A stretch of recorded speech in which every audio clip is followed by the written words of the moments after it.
The late afternoon sun painted long shadows over the quiet suburban town as Officer Mark Harris patrolled the sleepy streets.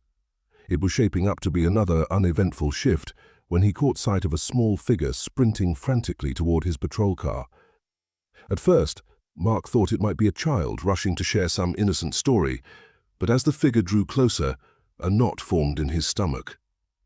The boy's shirt was smeared with blood, and his hands trembled uncontrollably as he waved for help, his face, streaked with dirt and tears, twisted into a mask of desperation. "Officer, please, they're going to hurt them," the boy cried out, his voice breaking with panic. Mark's breath hitched.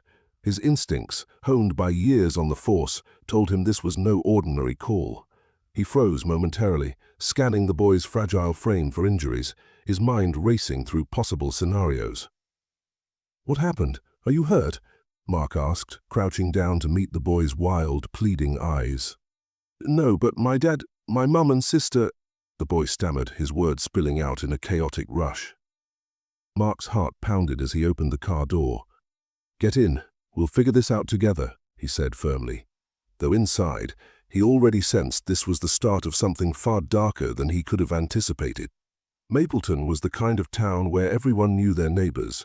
Nestled in rolling hills and lined with tidy houses, it was a place where trouble rarely made its way. Officer Mark Harris had been on the force for 15 years, and his days were mostly spent helping elderly residents cross the street or responding to the occasional noise complaint. But this day was different. Mark stepped out of his patrol car, trying to keep his voice calm. "Hey there, buddy, what's going on?" The boy, no older than 8, collapsed onto the grass, gasping for air. His face was streaked with dirt and tears, and his bloodied shirt clung to his small frame. The officer instinctively glanced around, searching for any sign of an immediate threat. The streets were eerily quiet, adding to the tension. They took my mum and sister," he stammered. "They hurt my dad. Please, you have to help us." Mark knelt beside him, placing a steadying hand on the boy's shoulder. "Take a deep breath and tell me everything. What's your name?" "Tyler," the boy whispered. "My name's Tyler Harper." The officer's training kicked in as he took note of every detail. The dirt-streaked shirt, the trembling hands, and the wild fear in Tyler's eyes. He had seen fear before, but this was something different. As Tyler spoke, the horrifying details tumbled out in a rush. "We were playing outside," he began, his voice trembling. "These men in masks came out of nowhere. They grabbed my mum and sister and started yelling. My dad tried to stop them, but—" His voice broke and tears streamed down his face. Mark's pulse quickened.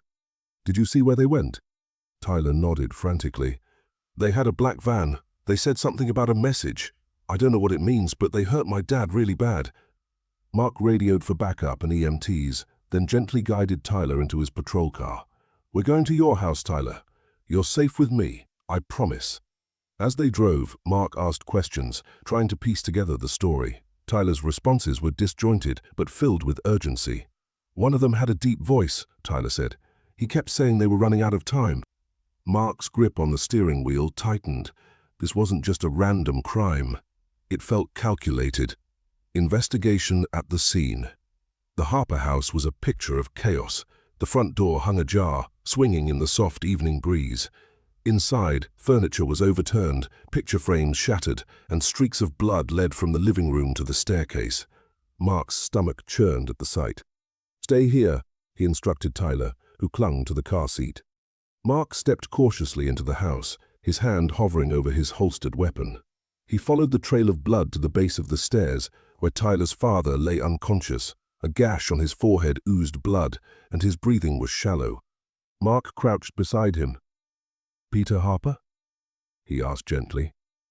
Peter's eyelids fluttered open, and he muttered a single word. "Crow." Before Mark could question further, he noticed something on the wall. Drawn in blood was a strange symbol, accompanied by the words, "No second chances." Mark's chest tightened. The symbol was hauntingly familiar. It matched an unsolved case from 5 years ago, a case that had left Mark questioning his career. Outside, Tyler watched as EMTs arrived and began working on his father. The boy's small frame seemed to shrink further as the reality of the situation set in. Mark walked over, crouching down to meet his gaze. "We're going to find your mum and sister," he promised, "but I need you to be brave a little longer." Back at the station, the evidence was laid out. The ransom note, the symbol, and the boy's testimony. Tyler sat wrapped in a blanket, recounting every detail he could remember. "Lot the other day." And Tyler said, "Mr. Crow won't like this," Tyler said, his voice small. Mark's blood ran cold. Mr. Crow. The name was etched into the darkest corner of his memory, the shadowy figure behind a string of kidnappings that had baffled the department.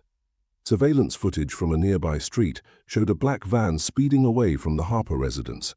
The plates were obscured, but the vehicle's distinctive bumper sticker gave them a lead. Mark's hands trembled as he gripped his coffee mug. This wasn't just another case, it was personal. A task force was assembled, and the focus shifted to an abandoned factory on the outskirts of town. The van had been spotted entering the property, and the area was notorious for illegal activity. As the officers reviewed the plan, Mark received an anonymous text message. "Stay out of this or you'll regret it."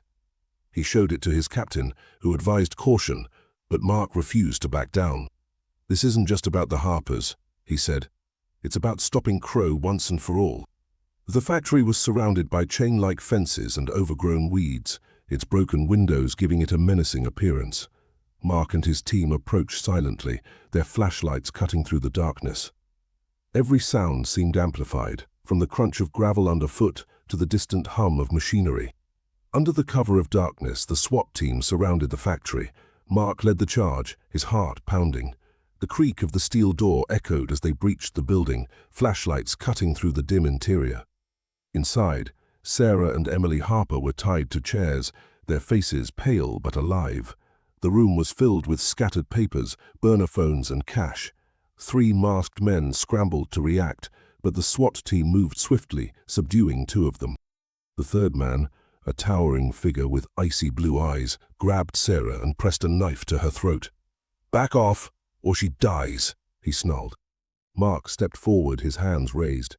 "Victor, let her go. It's over." Victor's eyes darted around the room, sweat dripping from his brow. "You think this ends here?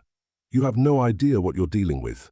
As Mark continued to negotiate, Sarah took matters into her own hands. She slammed her elbow into Victor's side, knocking him off balance. In the chaos, Mark tackled him, disarming him in one swift motion. With the Harpers safe and Victor in custody, Mark examined the evidence collected from the factory. Among the items was a notebook detailing Mr. Crow's network of node-swearing webs, a web of extortion and kidnapping that spanned multiple states.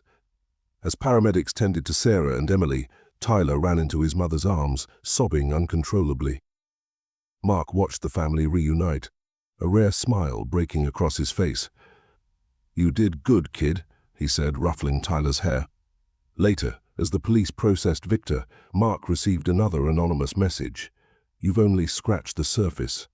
It was clear that the fight against Mr. Crow was far from over. What drives someone to commit such horrific acts? And how far would you go to protect your family? Share your thoughts in the comments below. If you enjoyed this story, give it a like and subscribe for more gripping tales of courage and justice.